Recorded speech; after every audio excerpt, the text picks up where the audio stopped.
Ice cream নেবে? Ice cream এখানে।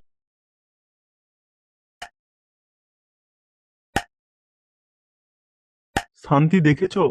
কাজে আসার সময় তোমার গুণধর ছেলেকে ডেকে এলাম, দেখো তবুও এলো না।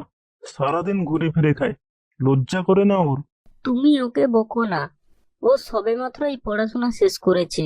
বকবো না কেন? বকলে ওর মান সম্মান যাবে। তুমি দেখো ওর বয়সী ছেলেমেয়েরা কত কি কাজ করছে, আমার কাজে একটু ঠিকমতো হাতও লাগাতে পারে না। চাকরির জন্য ও চেষ্টা করছে, ও কোনো না কোনো একদিন ভালো কাজ একটা পেয়ে যাবে। রাজপুত্তর, তোমার এই আসার সময় হলো? লজ্জা করে না তোর? এইভাবে ঘুরছিস আর খাচ্ছিস? তুমি ছেলের মুখে মুখে এইভাবে কথা বলো না, ছেলেটা অনেক কষ্ট পাবে। কষ্ট পায় পাক, এটাই ওর শাস্তি। আমি যাচ্ছি বাবা, আমি আর এই বাড়িতে কোনোদিন আসবো না। আমি যেদিন পয়সা রোজগার করে সমাজে প্রতিষ্ঠিত হব, আমি সেই দিনই এই বাড়িতে আসবো। তোমার কিন্তু এইভাবে কথা বলাটা একদম ঠিক হয়নি। কি করব বলো শান্তি, কোনো বাবা চায়নি তার সন্তানদের এইভাবে কথা বলতে। পরিস্থিতির চাপে পড়ে এইসব বলতে হয়। এক পিতার ততক্ষণ চিন্তা থাকে যতক্ষণ না তার ছেলেমেয়েরা সমাজে ভালোভাবে প্রতিষ্ঠিত হয়। কি গো, সন্ধে তো হয়ে গেল, ছেলেটা এখনো বাড়ি এলো না, দুপুরে তো খেতেও আসেনি। কোথায় যাবে? রাত্রি হলে ঠিক চলে আসবে। মুখ করে তো বলে এসেছিস প্রতিষ্ঠিত না হওয়া পর্যন্ত বাড়িতে ফিরবি না। তা কতদিন এইভাবে আমার বাড়িতে থাকবি? কিছু তো একটা করতে হবে। যে কোনো কাজ প্রথমে আমাকে একটা চালু করতে হবে। আইসক্রিম আছে? আইসক্রিম, আইসক্রিম আছে? আইসক্রিম। কাজ পাওয়া গেছে, আপাতত আমাকে এই আইসক্রিম বিক্রির ব্যবসাটা করতে হবে। আইসক্রিম নেবে? আইসক্রিম এখানে নানা স্বাদের আইসক্রিম আছে। আমাকে একটা আইসক্রিম দাও। আইসক্রিম নেবে? আইসক্রিম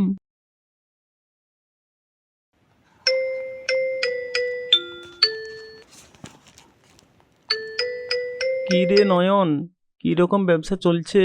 ভালো চলছে রে, ভালো রোজগারও হচ্ছে।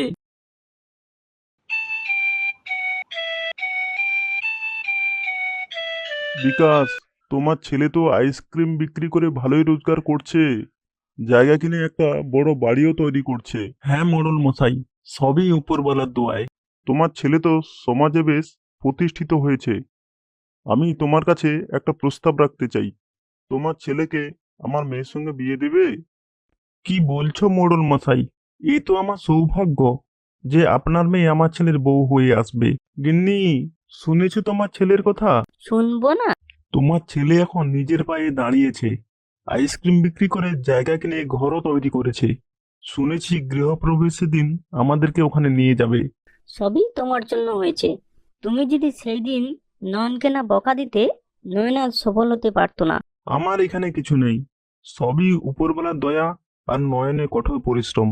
এই কঠোর পরিশ্রমই নয়নকে সফল করে তুলেছে। তবুও তোমাকে আরো একটা সুখবরের কথা বলিনি। কি কথা? নয়নের কঠোর পরিশ্রম এবং সফল দেখে মোড়ল মশাই তার মেয়েকে আমাদের নয়নের সাথে বিয়ে দিতে চাইছে। এ তো বড় খুশির কথা। তবে বলি কি, মোড়ল মশাই নিজে আমাকে এ কথা বলেছে। ভাবছি নয়ন যেদিন আমাদেরকে ওই বাড়িতে নিয়ে যাবে, সেই দিনে আমি নয়নকে এই বিয়ের ব্যাপারে বলবো।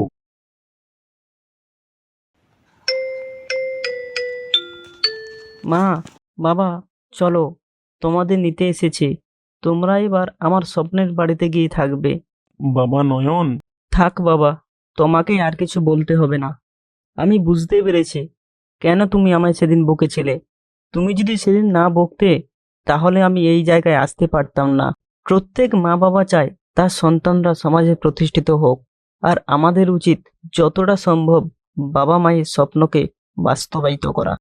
ভিডিওটা যদি ভালো লাগে তাহলে লাইক করুন এবং চ্যানেলটি সাবস্ক্রাইব করুন।